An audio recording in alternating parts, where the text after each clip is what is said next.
If you are a spiritual leader, if you are a shepherd, you need to bring your people on a higher ground. Ang true intention ni Jesus is for us and for all the people in the church to become leaders.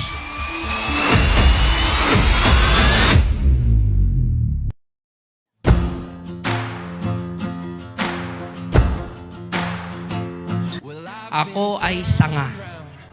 But I've never been lost.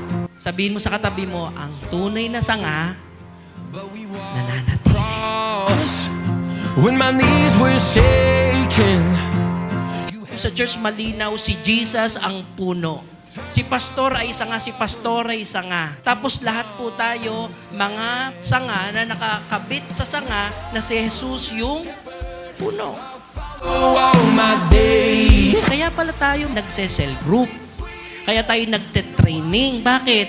Kasi paparating na ang harvest. Paparating na ang bunga. At hindi lang isang bunga, sagana. Good shepherd, lead on. Every soul is priceless. Every soul is precious. May pera yan, walang pera yan. Every soul is a potential. So sino dito ngayong gabi na ito, yung nawin mo, aalagaan mo. Lahat ng kinoconsolidate natin, dapat magiging disciple. Amen.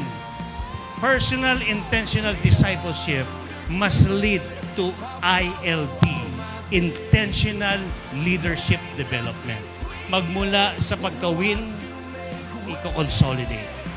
I-disciple, and then one day, magiging leader po sila.